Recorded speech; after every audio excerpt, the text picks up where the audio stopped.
Hello, this is Amber Willenberg from the U of L Libraries, and in this video, we're going to talk about using the library to find sources for your research paper about a community issue and cultural diversity.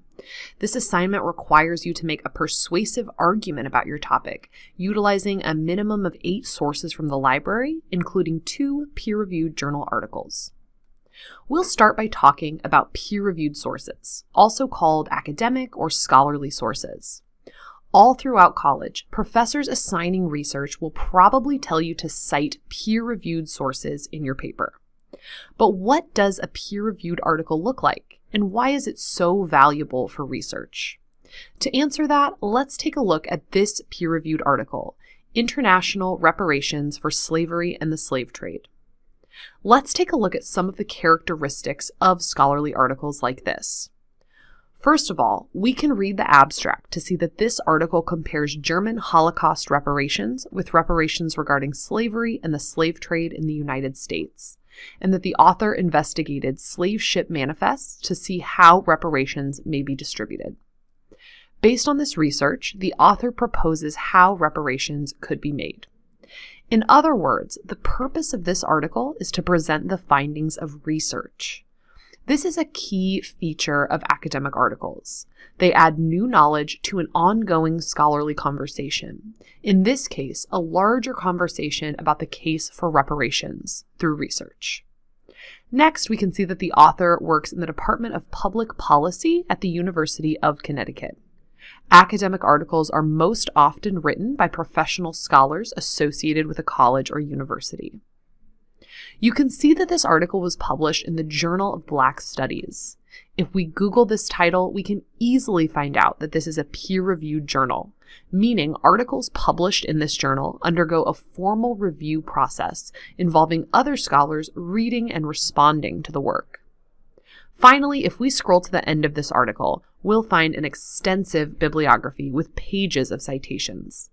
Academic articles are written as part of a larger scholarly conversation on a topic, and the bibliography shows how the authors have situated themselves within that conversation. By citing peer-reviewed sources like this in your own research, you're participating in that scholarly conversation as well. Now that we have an understanding of what peer-reviewed sources are, we can talk about finding them. The library is the best place to get started with your research, and it's especially useful for finding peer-reviewed sources.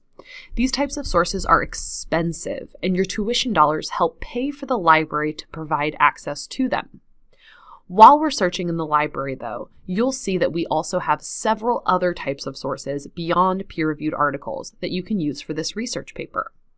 While you might be used to searching for sources on Google, remember that Google is a search engine showing you everything related to your topic.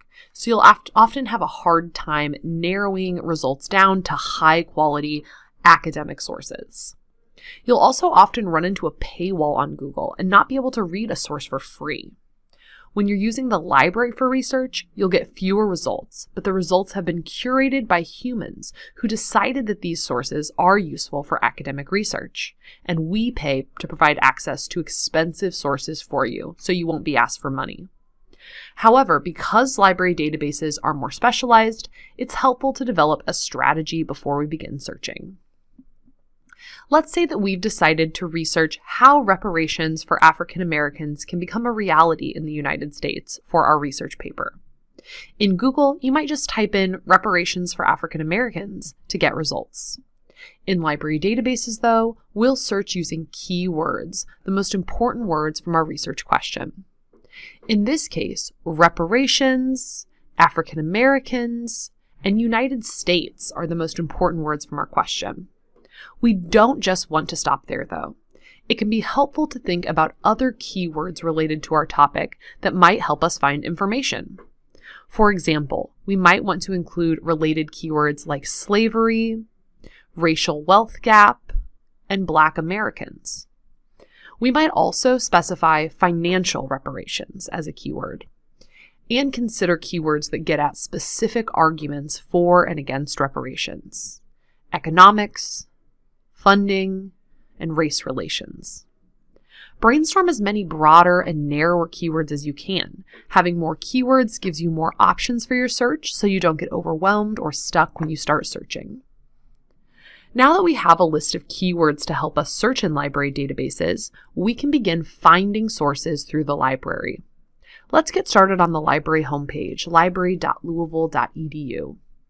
If you're off campus, you can still use the library's resources. You'll just be prompted to log in with your ULink ID and password. The best place to get started finding sources through the library is in library databases. Databases are searchable collections of sources, including peer-reviewed articles, news, magazines, and more. We'll start by clicking Subject Guides under Quick Tools. These subject guides divide the library's databases into academic subject areas, making it easier to find sources directly related to your research topic. Since we're researching reparations, we might want to search in databases specific to Pan-African studies, history, or political science. Because you're all researching different topics, we'll search in a multidisciplinary Any Topic database. Let's go ahead and click the Any Topic guide and start our search in EBSCO Academic Search Complete, which includes articles covering a wide variety of subject areas. In EBSCO Academic, we'll search using combinations of the keywords we brainstormed earlier. Let's search for reparations and African Americans. This search gave us over 600 results. While some of them look pretty good, we also could choose to narrow our search by looking for something more specific. Let's add a keyword, economics. We now have just over 70 results that are specifically about economic arguments for reparations for African Americans. If you look at the left side of the screen under source types, you'll see that we are looking at several academic journal articles, along with some newspapers and magazines. Remember, you can use all of these different library sources in your paper, but you have to include 2 academic journal articles. Everything in your result list is clearly labeled, so you'll know when you're looking at an academic peer-reviewed journal article. When you click on an article that seems interesting to you, the first thing you should do is read the abstract to get a summary of the article and see if it's relevant to your research. If it is relevant and you want to read the whole thing, look for a PDF button on the left side of the screen to download the article. If you want to come back to this article later, you can use the email tool on the right to send yourself an email with a link back to this page. Finally, you can use the Cite button to get the MLA or APA citation of this article for your bibliography if you choose to include it in your research paper. Sometimes there won't be a PDF available. If that's the case, just click Find It at U of L to see if the library has a copy that you can access. If U of L does not own the article, you can use the Request Item through Interlibrary Loan button to request the article, and it will be sent to your email within a few days. EBSCO Academic is one of many databases where you can search for sources for this assignment. Since you need a minimum of 8 sources, you might search in other databases in relevant subject areas as well. Just like in EBSCO Academic, you'll enter your keywords and browse results to find the sources you want to read for your research paper. Research can seem daunting, but remember that you're not alone. If you ever have any questions while conducting research, from coming up with keywords to searching in different library databases, librarians are here to help. Just click Ask a Librarian on the library homepage to find all the ways to get in contact with us. You can chat with a librarian Monday through Friday from 9 to 5, visit us in person on the first floor of Ekstrom, email us, or call us.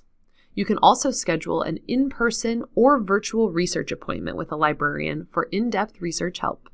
Thanks!